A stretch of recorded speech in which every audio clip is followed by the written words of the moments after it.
আল্লাহর পয়গম্বর মুহাম্মদুর রাসূলুল্লাহ সাল্লাল্লাহু আলাইহি ওয়াসাল্লাম আরেক হাদিসের ভিতরে বলেন, আত্তাইবু মিনাদ দামবি কামাল্লা দামবালা। আরে তওবা, গুনাহ থেকে তওবাকারী ব্যক্তিতে এমন হয়ে যায় যেন তার জীবনে কোনো গুনাহই ছিল না, একবারে পবিত্র আল্লাহ তাআলা তারে বানায় দেয়। এই জন্য মুহতারাম হাজিরিন, আমি আপনি আল্লাহ তাআলাকে ডাকতে হবে। হাদিস শরীফ প্রমাণ করেন, হাদিসের কিতাবের ভিতরে ঘটনা আসছে, আল্লাহ তাআলা 100 খুনের আসামিকে আল্লাহ তাআলা ক্ষমার চাদর আবৃত করেছেন। আমার আপনার নবী সরকারে দু জাহান নবী মুহাম্মদ আরবি সাল্লাল্লাহু আলাইহি ওয়াসাল্লাম হাদিস শরীফের ভিতরে বলেন, আমার আপনার নবী দুনিয়ার জমিনে আসার আগে একটা মানুষ ছিল যার পেশা ছিল মানুষ খুন করা। যে দুনিয়ার জমিনে আসার পরে অন্যায়ভাবে একজন নয়, দুইজন নয়, 99 জন মানুষকে সে হত্যা করেছে। 99 জন মানুষকে সে হত্যা করার পরে তার দিলের ভিতরে অনুশোচনা আসলো, তার দিলের ভিতরে অনুতাপ হলো। সে মনে মনে ভাবতে লাগলো, হায় রে, আমি তো দুনিয়ার জমিনে 99 জন মানুষকে অন্যায়ভাবে হত্যা করেছি। আমি তো একবার আল্লাহ তাআলার সামনে দাঁড়াতে হবে। আল্লাহ তাআলা যদি আমারে জিজ্ঞাসা করে, তাহলে আমি আল্লাহ তাআলার সামনে দাঁড়ায় কি জবাব দিব? এইভাবে তওবার অনুশোচনা লইয়া, তওবার আগ্রহ লইয়া সে বাড়ির থেকে বের হয়ে গেছে। একজন লোকের সাথে দেখাম, ডাক দিয়া বলেন, রে আল্লাহর বান্দা, শোনো, আমি এমন একজন মানুষ যে নাকি দুনিয়ার জমিনে একজন নয়, দুইজন নয়, 99 জন মানুষকে আমি হত্যা করেছি। বলো না আল্লাহর বান্দা, আমি যদি আল্লাহ তাআলার কাছে তওবা করি, আসমানের মালিক মহান আল্লাহ রব্বুল আলামিনকে আমার তওবা কবুল করবে কিনা, আমারে ক্ষমার চাদর আবৃত করবে কিনা? লোকটা ডাক দিয়া বলে, না না, এত বড় নাফরমান, এত বড় অপরাধীকে আল্লাহ তাআলা কখনো ক্ষমা করতে পারে না। এই কথা বলার সঙ্গে সঙ্গে লোকটার পেশা ছিল মানুষ খুন করা, তার মাথার ভিতরে রাগ উঠে গেল। সে এবার তাকেও খুন করে ফেলল। খুন করার পরে 100 জন খুন করার পরে তার দিল পাগল পাড়া হয়ে গেছে। হায়রে, কোথায় গেলে তওবা করা যায়, কোথায় গেলে আল্লাহ পাওয়া যায়, কোথায় গেলে আল্লাহর সন্তুষ্টি অর্জন করা যায়। এইভাবে সে রাস্তায় ঘুরতেছে, একজন আল্লাহর ওলির সাথে দেখা। আল্লাহর ওলিকে ডাক দিয়া বলেন, ওগো আল্লাহর ওলি, আরে আমি এমন একজন মানুষ যে নাকি দুনিয়ার জমিনে একজন নয়, দুইজন নয়, 100 জন মানুষকে আমি হত্যা করেছি।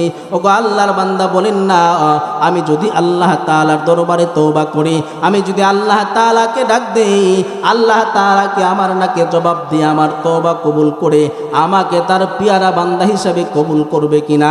লোকটা ডাক দিয়া বলেন, রে আল্লাহর বান্দা, তুমি যতই অপরাধ করো না কেন, যতই গুনাহ তোমার জবান দ্বারা, তোমার নফসের মাধ্যমে হয় না কেন, তুমি যদি বিনয় অবনত চিত্তে আল্লাহ তাআলাকে ডাক দিতে পারো, আল্লাহ তাআলার কাছে তওবা করতে পারো, অবশ্যই অবশ্যই আসমানের মালিক মহান আল্লাহ রব্বুল আলামিন তোমার তওবা কবুল করে তোমাকে পবিত্র করে দিবে।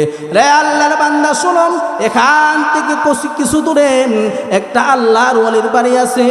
ওইখানে যায় যদি তুমি আল্লাহর ওলির হাতে হাত রেখে আল্লাহর ওলির হাতে তওবা করতে পারো, অবশ্যই অবশ্যই আল্লাহ তাআলা তোমার জীবনের গুনাহগুলো ক্ষমা করে দিবে। ওই আল্লাহর বান্দাটা, খুনি ব্যক্তিটা তওবা করার জন্য আল্লাহর ওলির বাড়ির দিকে রওনা হয়ে গেলেন। কিন্তু আসমানের ফয়সালা আল্লাহ তাআলা মালাকুল মাউত হযরত আজরাইলকে পাঠিয়ে দিলেন। মালাকুল মাউত হযরত আজরাইল আইসা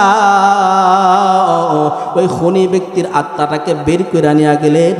ওই খুনি ব্যক্তির ইন্তিকাল হয়ে গেলেন। আল্লাহ তাআলা আসমান থেকে 2 দল ফেরেশতা পাঠিয়ে দিলেন। এক দল ফেরেশতা হলো জান্নাতের ফেরেশতা, আর এক দল ফেরেশতা হলো জাহান্নামের ফেরেশতা। জান্নাতের ফেরেশতাগুলো বান্দাটারে জান্নাতের দিকে নিয়ে যাইতে চায়, আর জাহান্নামের ফেরেশতাগুলো তারে জাহান্নামের দিকে নিয়ে যাইতে চায়। 2 দল ফেরেশতার ভিতরে টানা হেঁচড়া শুরু হয়ে গেল। এই দৃশ্যটা আসমানের মালিক মহান আল্লাহ রব্বুল আলামিন আরশ আজিম থেকে তাকায়া তাকায়া দেখতেছিলেন। এবার আল্লাহ রব্বুল আলামিন ফেরেশতাদেরকে ডাক দিয়া বলেন, রে ফেরেশতার দল, কি হয়েছে তোমাদের? তোমরা আমার বান্দাটারে নিয়ে এমন টানা হেঁচড়া করতেছে, কোনো কারণ কি? জাহান্নামের ফেরেশতাগুলো ডাক দিয়া বলো, ওগো আল্লাহ, তোমার এ বান্দাটা দুনিয়ার জমিনে অন্যায়ভাবে একজন নয়, দুইজন নয়, 100 জন মানুষকে সে হত্যা করেছে, এই জন্য তার জাহান্নামে নিয়ে যাইতেছি। এবার জান্নাতের ফেরেশতাগুলো ডাক দিয়া বলেন, ওগো পৃথিবীর মালিক আল্লাহ, তোমার বান্দাটা দুনিয়ার জমিনে অন্যায়ভাবে খুন করেছে ঠিক, কিন্তু মৃত্যুর পূর্ব মুহূর্তে তওবা করার জন্য বাড়ির থেকে বের হয়েছে। ওগো আল্লাহ, তার দিলের ভিতরে তওবার অনুশোচনা হয়েছে তার অপরাধের জন্য। ওগো আল্লাহ, সে তো তার অপরাধের উপরে লজ্জিত হইয়া, তার অপরাধের উপর অনুতপ্ত হইয়া ওগো আল্লাহ তওবা করার জন্য বাড়ির থেকে বের হয়ে গেছে। এমন বান্দার ঠিকানা তো কোনোদিন জাহান্নাম হতে পারে না। এই জন্য আমরা জান্নাতের ফেরেশতা তাকে জান্নাতে নিয়ে যাওয়ার জন্য টানা হেঁচড়া করতেছি। এই কথা বললে পরে আসমানের মালিক মহান আল্লাহ রব্বুল আলামিন ফেরেশতাদেরকে ডাক দিয়া বলে, ফেরেশতারা তোমরা জমিন মাপা শুরু করে দাও। আমার বান্দা যদি আল্লাহর ওয়ালির বাড়ির দিকে বেশি গিয়া থাকে তাহলে ধরে নেওয়া হবে তার তওবা কবুল হয়ে গেছে, আর যদি যাত্রাপথের রাস্তা কম হয় তাহলে ধরে নেওয়া হবে তার তওবা কবুল হয় নাই। আল্লাহ তাআলার নির্দেশ পাওয়ার পরে ফেরেশতারা জমিন মাপা শুরু করে দিলেন। জমিন মাপতে যায় দেখে আল্লাহর ওয়ালির বাড়ির দিকে যে রাস্তাটা রয়েছে ওই রাস্তাটা খুবই সংকীর্ণ, খুবই স্বল্প। এখানে আসমানের মালিক মহান আল্লাহ রব্বুল আলামিন তার দয়া আর মায়া জাহির করে ওই তওবাকারী বান্দাটার তওবা কবুল করিয়া আল্লাহ তাআলা সংকীর্ণ রাস্তাটাকে প্রশস্ত করিয়া আল্লাহ তাআলা ওই বান্দার তওবা কবুল করিয়া ওই বান্দাটারে আল্লাহ তাআলা জান্নাতের মেহমান বানায়া দিছে। সুবহানাল্লাহ। এই জন্য মুহতারাম হাজিরিন, তওবার গুণ আমাকে আপনাকে অর্জন করতে হবে। তওবার গুণ যদি আমি আপনি অর্জন করতে পারি তাহলে আমার আপনার জীবন সুন্দর হয়ে যাবে, আমার আপনার আখিরাত সুন্দর হয়ে যাবে। আমি আপনি তো গোনা করার যোগ্যতা আল্লাহ তাআলা আমার আপনারে দান করেছে, আবার নেকের কাজ করার যোগ্যতাও আল্লাহ তাআলা আমারে আপনারে দান করেছে। তার মানে এই নয় আমি আপনি সব সময় শুধু গোনাহের উপরে নিমজ্জিত থাকব, গোনাহের উপরে অটল অবিচল থাকব।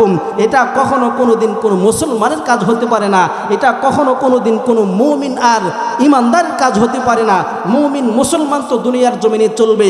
কখনো যদি শয়তানের ধোঁকায় পড়ে নফসের তাড়নায় পড়ে যদি কখনো বান্দার গোনা হয়ে যায় তো সঙ্গে সঙ্গে তওবা করে বান্দা তার জীবনকে পরিশুদ্ধ করবে। এটা হবে একটা প্রকৃত মুমিন আর ইমানদারের গুণ। এই জন্য মুহতারাম হাজিরিন, আল্লাহ তাআলা তো আমার আপনার দিকে দয়ার নজর দিয়া তাকায় রয়েছে। বান্দা যদি তার জীবনের শেষ মুহূর্তে আইসাও আল্লাহ তাআলাকে আল্লাহ বলে একটা ডাক দিতে পারে তো আল্লাহ তাআলা আমার আপনার ডাকে জবাব দিয়া অবশ্যই অবশ্যই আমাকে আপনাকে জান্নাতি বান্দা হিসাবে কবুল করবে। রে মুসলমান বাবা, রে যুবক, আসমানের মালিক মহান আল্লাহ রব্বুল আলামিন একদিন তার ফেরেশতা হযরতে আজরাইলকে ডাক দিয়া বলে, আজরাইল, আমি আল্লাহ তোমার মানুষের জান কবজ করার দায়িত্ব দিয়েছি, আরে তুমি তো স্বামীর কাছ থেকে তার বিবিকে আলাদা করে দাও। আজরাইল, তুমি তো বাবার কাছ থেকে তার সন্তানকে আলাদা করে দাও। আজরাইল, বলো তোমার কি কোনোদিন কোনো মানুষের জান বাহির করতে মায়া লাগছে কিনা? এবার আজরাইল ডাক দিয়া বলেন, ওগো পৃথিবীর মালিক আল্লাহ, ওগো মালিক, একটা মানুষের জান কবজ করতে, একটা মানুষের আত্মা বাহির করতে আমার বড় মায়া লেগেছিল। ওগো আল্লাহ, আজ থেকে বহু বৎসর পূর্বে সমুদ্রের ভিতরে জাহাজ চলতেছিল। জাহাজ হঠাৎ করে বিশাল তরঙ্গের কারণে জাহাজটা সমুদ্রের ভিতরে ডুবে গেল। ওগো আল্লাহ, জাহাজের ভিতরে যত যাত্রী ছিল সবাই সমুদ্রের পানিতে ডুবে মারা গেল। কিন্তু ওগো আল্লাহ, তোমার একটা বান্দি, পেটে বাচ্চাওয়ালা একটা মহিলা, সে তার জীবনটাকে একটা কাষ্ঠখণ্ডের উপরে আত্মরক্ষা করলো। ওগো পৃথিবীর মালিক আল্লাহ, ওই সমুদ্রের মাঝখানে ওই মহিলাটা তার বাচ্চা প্রসব করলো। ওগো আল্লাহ, যখন মা তার রক্ত মাখা বাচ্চাটারে দুগ্ধ পান করাইতে চায়, এমন সময় তুমি আমার আদেশ করেছে যাও আজরাইল যাও, ওই যে সমুদ্রের মাঝখানে মা তার বাচ্চাটাকে দুগ্ধ পান করানোর জন্য তৈয়ার হয়ে গেছে। আজরাইল মা তার সন্তানের মুখটা স্থনের ভিতরে লাগানোর আগে আগে ওই শিশু বাচ্চার পাশ থেকে তুমি তার মার জানটা বাহির করে নিয়ে আসবা। এবার আল্লাহ রব্বুল আলামিনের নির্দেশ পাওয়ার পরে আজরাইল সমুদ্রের মাঝখানে চলে গেলেন ওই শিশু বাচ্চার পাশ থেকে তার মার জানটা বাহির করার জন্য। এবার আল্লাহ রব্বুল আলামিনের নির্দেশ পাওয়ার পরে আজরাইল ওই শিশু বাচ্চার পাশ থেকে তার মার জানটা বাহির করে নিয়ে আসলেন। আজরাইল ডাক দিয়া বলে, আল্লাহ ওই মহিলার জানটা বাহির করতে আমার বড় মায়া লাগছিল। ওগো আল্লাহ, কেন মায়া লেগেছিল জানুনি? আমি মনে মনে ভাবছিলাম, হায়রে এই সমুদ্রের মাঝখানে শিশু বাচ্চাটাকে কে লালন পালন করবে, এই শিশু বাচ্চাটাকে কে দেখাশোনা করবে, তার ক্ষুধার যন্ত্রণা কে মিটাবেন? ওগো আল্লাহ, এই সমস্ত কিছু চিন্তা করে আমি আজরাইলের বড় মায়া লেগেছিল রে মুসলমান যুবক। এই কথা বললে পরে আল্লাহ তাআলা আজরাইলকে ডাক দিয়ে বলে, আজরাইল আর কি কোনোদিন কোনো মানুষের জান বাহির করতে তোমার মায়া লেগেছিল কিনা? আজরাইল ডাক দিয়া বলেন, ওগো পৃথিবীর মালিক আল্লাহ, তোমার আরেকটা বান্দার জান বাহির করতে আমার বড় মায়া লেগেছিল। ওগো আল্লাহ, তোমার একটা বান্দা ছিল সাদ্দাত নামে, ওগো আল্লাহ যারে তুমি ধন সম্পদ দান করেছিলা, ক্ষমতা দান করেছিলা, ওগো আল্লাহ যারে তুমি রাজত্ব দান করেছিলা, ওগো আল্লাহ যারে তুমি বাদশাহাত দান করেছিলা, কিন্তু ওগো আল্লাহ তোমার নাফরমান বান্দা বাদশাহী পাইয়া ক্ষমতা পাইয়া তোমারে ভুলে গেছে, তোমার জান্নাত ভুলে গেছে, তোমার জান্নাতে যাবে না বলে সে দুনিয়ার জমিনে জান্নাত বানাইছে। ওগো আল্লাহ, সাদ্দাত যখন তার জান্নাতের কাজ কমপ্লিট করার পরে জান্নাতে প্রবেশ করার জন্য গোরা নিয়া জান্নাতের দরওয়াজায় দাঁড়াইছে, ওগো আল্লাহ এমন সময় তুমি আমার আদেশ করলা, যাও আজরাইল যাও, ওই যে সাদ্দাত তার জান্নাতে প্রবেশ করার জন্য গোড়া থেকে নামতেছে, তার একটা পা গোড়ার উপরে আর একটা পা জমিনের মধ্যে আছে, এমন সময় তুমি তার জানটা বাহির করে নিয়ে আসো। ওগো পৃথিবীর মালিক আল্লাহ, আমি আজরাইল তোমার নির্দেশ পালন করার জন্য ওই যে সাদ্দাতের সামনে যা দাঁড়ায় গেছি। সাদ্দাত আমারে চিনা ফারাইছেন, সাদ্দাত আমারে চিনাম, আমারে ভাই ভাই বলে ডেকেছিল আর বলেছিল, আজরাইল ভাই, আরে আমি তো এলাহির মাবুদে এলাহির জান্নাত থেকে বঞ্চিত হয়ে গেছি, আল্লাহ পাকের জান্নাত তো আমার জন্য হারাম হয়ে গেছে। রে আজরাইল ভাই, তুমি আমারে 2টা মিনিট সময় দাও, আমি সাদ্দাত আমার বানানো জান্নাতটা একটু দেখবার চাই। ওগো আল্লাহ, আমার মায়া লেগেছিল ঠিক, কিন্তু তোমার হুকুম পালন করার জন্য আমি আজরাইল ওই সাদ্দাতের জানটা বাহির করে নিয়ে আসছি। লা মুসলমানের যুবক, এবার আল্লাহ রব্বুল আলামিন ডাক দিয়া বলে, আজরাইল